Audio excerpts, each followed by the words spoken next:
சிவபக்தர்கள் அனைவருக்கும் வணக்கம்.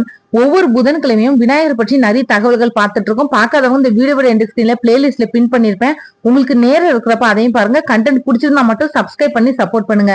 இன்னைக்கு நம்ம பார்க்கக்கூடிய தலைப்பு தீய சக்திகளை விரட்டி வெற்றியை தரக்கூடிய வெள்ளருக்கு விநாயகர் பத்தி தான் பார்க்க போறோம். வெள்ளருக்குன்னு சொல்லக்கூடிய செடி கிராமங்கள்ல சர்வ சாதாரணமா வளர்ந்து கிடக்கக்கூடிய புதர் வகை செடி. இதுல நீல நிறம், வெள்ளை நிறம், நீலமும் வெள்ளையும் கலந்த நிறம் அப்படின்னு 9 வகையான பூக்கள் பூக்கிறதா சொல்லப்படுது. அதுல நீல எருக்குக்கு ராமர் எருக்கு அப்படின்னு பெயர் உண்டு. எருக்கம்பூ மாலை பிள்ளையாருக்கு ரொம்பவே உகந்தது. பிள்ளையார் சதுர்த்தி அன்னைக்கு எருக்கம்பூ இல்லாம பிள்ளையாருக்கு பூஜை செய்ய மாட்டாங்க. இந்த எருக்கம்பூ சிவபெருமானுக்குமே உகந்ததுதான்.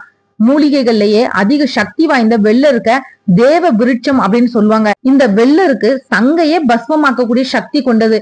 இதுல இருக்கக்கூடிய இன்னொரு அதிசயம் என்ன அப்படின்னா, பொதுவா செடிகள் தண்ணீர் இல்லாம வாடிடும். ஆனா வெள்ளருக்கு செடி 12 ஆண்டுகள் வரைக்கும் தண்ணீரே இல்லாம செழிப்பா வாழுமா. இது சூரிய ஒளியில இருந்து தண்ணீரை கிரகித்து வாழக்கூடியதுன்னு சொல்றாங்க. இந்த வெள்ளை எருக்க மருத்துவத்துக்கு ரொம்பவே பயன்படுத்துறாங்க. யானைக்கால் வந்தவங்களுக்கு இது ரொம்பவே பயன்படும். வெள்ளருக்குல பிள்ளையார் செஞ்சு வீட்டுல வச்சு வழிபடுறது விசேஷமான பலன்களை நமக்கு கொடுக்கும். அதுலயும் வெள்ளருக்கு பிள்ளையார் செய்யறப்போ கவனிக்கப்பட வேண்டியது என்ன அப்படின்னா, தண்டு பகுதியிலிருந்து செய்யப்படக்கூடிய பிள்ளையார் சீக்கிரமா உதிர்ந்து போயிடும். வெள்ளருக்கோட வேறு பகுதியிலிருந்து செய்யப்படக்கூடிய பிள்ளையார் தெய்வீக சக்தியும் ஆகர்ஷண சக்தியும் கொண்டவராய் இருப்பாருன்னு சொல்லப்படுது. இந்த வெள்ளருக்கு பிள்ளையார 3 அங்குலத்துக்கு மேல வச்சு பூஜை செய்யறது ரொம்பவே நல்லது. ஆகர்ஷண சக்திகள் 8 வகைப்படும். அதுல தனாகர்ஷண சக்தி இந்த வெள்ளருக்கு பிள்ளையார வைக்கிறப்ப கிடைக்குது. இதனால தனம், செல்வ செழிப்பு வந்து சேரும்.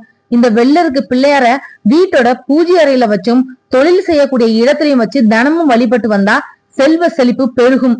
பில்லி, சூனியம், துர்சக்திகள், கண் திருஷ்டி இது எல்லாமே விலகிடும். இந்த வெள்ளருக்கு பிள்ளையார வீட்டுல பிரதிஷ்டை செஞ்சு வழிபடுறதுக்கும் சில முறைகள் இருக்குது.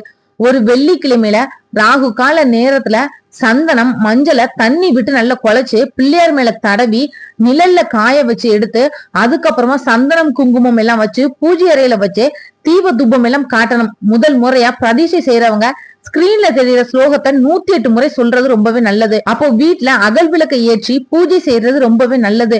தொடர்ந்து முயற்சி செஞ்சும் நடக்காத காரியங்களும் வெள்ளருக்கு பிள்ளையார வச்சு வழிபட்டா நிச்சயமா நடக்கும். இது தடைகளை நீக்கி காரிய சித்தியை ஏற்படுத்தும். இத்தகைய நன்மைகளை தரக்கூடிய வெள்ளருக்கோட வேற வீட்டோட வாசல்ல கூட கட்டி வைப்பாங்க. இந்த வெள்ளருக்கு அவ்வளவு சுலபமா கிடைக்காது அப்படின்றதுனால நல்ல தெரிஞ்ச நம்பகத்தன்மை இருக்கிறவங்க கிட்ட வாங்குறதே ரொம்பவே சிறந்தது. இந்த வீடியோ உங்களுக்கு பிடிச்சிருந்தா மத்தவங்களுக்கு ஷேர் பண்ணி விடுங்க. அடுத்த வாரம் புதன்கிழமை விநாயகர் பற்றி இன்னொரு நல்ல தகவலோட நான் உங்களை சந்திக்கிறேன். நன்றி.